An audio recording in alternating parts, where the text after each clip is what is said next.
ओम शांती। आज 22/3/2026 अव्यक्त बापदादांचे महावाक्य आहे। रविवारची वाणी आहे। पुनर्चलित मुरली आहे 7/4/2009।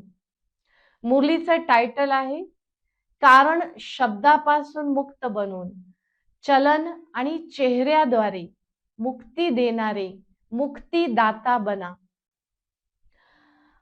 सेवेच्या उमंग उत्साहासोबतच बेहदची वैराग्य वृत्तीमध्ये राहा।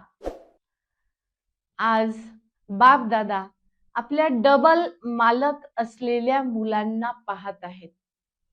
बाबा म्हणतात बाबांच्या सर्व खजानांचे मालक तर तुम्ही आहातच, शिवाय स्वराज्य अधिकारी सुद्धा मालक आहात। स्ववर्ती स्वराज्याचे मालक। बाबा म्हणतात जेव्हा स्वतःला तुम्ही बालक समजाल तेव्हा तुम्ही मालक आपोआपच बनाल। मेरा बाबा, माझा बाबा या शब्दातच आपण मालक बनतो, कारण आधी बालक आणि मग मालक। बाबा म्हणतात प्रत्येकाने स्वतःला विचारा की माझा पुरुषार्थ सध्या काय आहे, कारण बाबांची प्रत्येक मुलांप्रती आशा आहे। एक शब्दामध्ये बदल करा। बाबांनी आज वारंवार सांगितलं की एक शब्द स्वतःमध्ये बदल करा आणि तो शब्द आहे कारण। पुरुषार्थामध्ये विघ्न बनण्याचं, समस्या येण्याचे कारणच आहे हा कारण शब्द। बाबा म्हणतात आत्म्याची अधपतन, खाली आत्मा तमोप्रधान का झाली, खाली उतरत का आली, त्याचं कारण आहे हा कारण शब्द। बाबा म्हणतात हा शब्द बदला, कारण आपण मुक्तीदाता आहात। अनेक आत्म्यांना मुक्ती आणि जीवन मुक्तीचा रस्ता दाखवणारे आहात, तर समस्यांचं निवारण करणारे आहात। अनेकांच्या समस्यांचं निवारण जर करायचं असेल तर सर्वप्रथम स्वतःमधला हा कारण शब्दाची समाप्ती करा। बापदादा आज सौगात अर्थात भेटवस्तू मागत आहेत आणि ते आहे हा कारण शब्द। हे कारण शब्द मला देऊन टाका। बाबा म्हणतात जेव्हा मधुबन मधून गेट मधून वापस जाल तेव्हा हे शब्द इथेच सोडून जा। वापस जरी तुमच्या जवळ आला हा शब्द कारण शब्द किंवा कारण आपण जे सांगतो तर बाबांची ठेव आहे असं समजून पुन्हा वापस देऊन टाका, कारण या कारण शब्दामुळेच आपण संपन्न अवस्थेपर्यंत नाही पोहोचू शकत आहे। बाबा म्हणले वेळेनुसार तुमच्याकडे आता रांग लागेल। कशाची? हे मुक्तीदाता आम्हाला मुक्ती द्या, आम्हाला शांती द्या, आम्हाला सुखाचं दान द्या असं म्हणणारी अनेक आत्मे आपल्याकडे येतील। म्हणून सर्वप्रथम कारण शब्दापासून मुक्त बनण्याची मत आज बाबा देत आहेत। बाबा म्हणतात समस्या दिन प्रतिदिन वाढतच जातील। या वर्षीचा हा ग्रहपाठ आहे। काय? तर बाबांनी सांगितलं कारण शब्द मला देऊन टाका आणि तुम्ही निवारण स्वरूप बना। मेहनत कमी आणि वेळही कमी आहे। जर मेहनत आणि वेळ याचं कंपॅरिझन, तुलना जर केली तर बाबा म्हणतात समस्या मिटवण्यात आपला वेळही घालवू नका आणि मेहनतही करू नका। आता अनुभवी मूर्त बना। अनुभवाच्या आधारे आपल्याला अनेकांना अनुभव करवायचे आहेत। बाबा म्हणतात तुमचं मस्तक आणि मस्तकावर चमकणारी आत्मा स्पष्ट अनुभव व्हायला हवी। आता ऐकून ऐकून अनेक आत्मे थकलेले आहेत। आता ऐकवून ज्ञान नाही सांगायचं, आपल्या चलन चेहऱ्याद्वारे, आपल्या व्यवहाराद्वारे आत्माचा साक्षात्कार घडवणे किंवा गुणांद्वारे अनुभव घडवणे ही सर्वात मोठी सेवा आहे। बाबा म्हणतात जसे विज्ञानाचे साधन गरमीचा अनुभव करवतात, थंडीचा अनुभव करवतात, तर बाबा म्हटले तुमच्या सायलेन्सच्या शक्तीच्या द्वारे तुम्ही शक्तीचा अनुभव तुमच्या डोळ्याद्वारे, तुमच्या मस्तकाद्वारे करू शकत नाहीत का? अनुभव कधीही विसरत नसतो, त्यामुळे अनुभव त्यांना करवायचा आहे. मुखाने ज्ञान सांगणे आणि आपल्या चालचलन व्यवहाराद्वारे अनुभव घडवणे, शक्तीचं गुणांचं दान देऊन त्यांना अनुभव करवणे, ही आत्ताच्या सध्या वर्तमानाच्या वेळेची आवश्यकता आहे. आणि म्हणून बाबांनी सांगितलं की बापदादांनी आज रिझल्ट पाहिला. सेवेचा उमंग उत्साह खूप आहे, सेवेने प्रसिद्धी तर झालेलीच आहे, परंतु अनुभव करवण्यासाठी आता मुलांमध्ये बेहदच्या वैराग्य वृत्तीची आवश्यकता आहे. बाबा म्हणतात पुरुषार्थात कोणती समस्या येते त्याचे कारण काय आहे? मूळ कारण आहे बेहदच्या वैराग्य वृत्तीची कमी.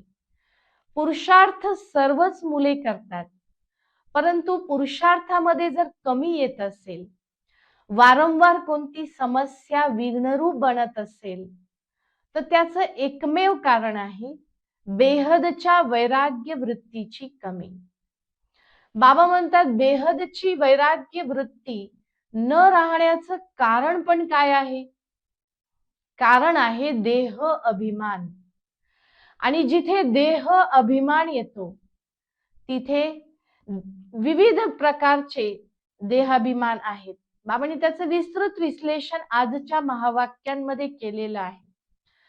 देह अभिमान एका प्रकारचा नाहीये. देह अभिमान संबंधामधून येतो, देह अभिमान पदार्थांमध्ये असतो, देह अभिमान संस्कारामध्ये सुद्धा येतो, आणि वस्तू वैभव या सर्वांचं देह अभिमान आपल्याला बेहदच्या वैराग्य वृत्तीपासून दूर नेतं. बाबा म्हणतात जुने संस्कार आपल्याला पतनाच्या मार्गाकडे खेचतात. काही जुने संस्कार अर्थात 63 जन्मापासून रावणाच्या संस्कारांची प्रवेशता झाली आणि हे संस्कार आपल्याला खाली खेचतात, पतनाकडे आणतात.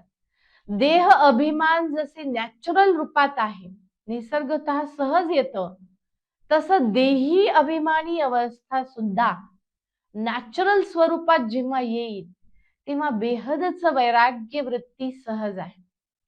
बाबा म्हणतात देह अभिमानाचं बीज कुठे न कुठे मध्ये आणखीनही बाकी आहे, आणि ह्या देह अभिमानाच्या बीजचा अंशचा वंश व्हायला टाइम लागत नाही. म्हणून देहभानाचे संस्कार वेळेवर आपोआपच जागे होतात, कारण मध्ये बीज पडलेला आहे, अंशचा वंश होतो. म्हणून बाबा सांगतात या देह अभिमानाच्या देहभानाच्या बीजाला समाप्त करा.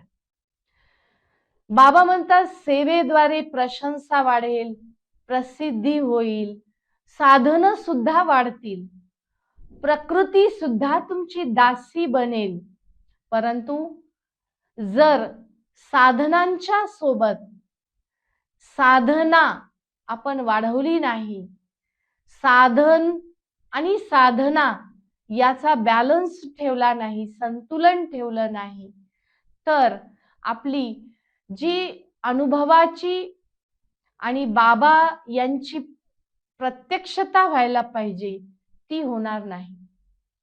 कारण साधनांमध्ये लिप्त झाल्यामुळे बेहदची वैराग्य वृत्ती समाप्त होईल आणि मग तिथे अधपतन सुरू होईल.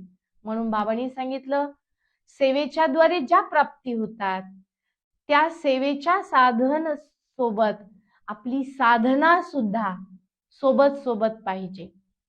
साधन आणि साधना याचं बॅलन्स संतुलन जिथे असेल तिथे बेहदची वैराग्य वृत्ती असेल आणि बाबांची प्रत्यक्षता करणं सहज होईल. याचं विस्तृत विश्लेषण आज बाबांनी महावाक्यांमध्ये केलेलं आहे.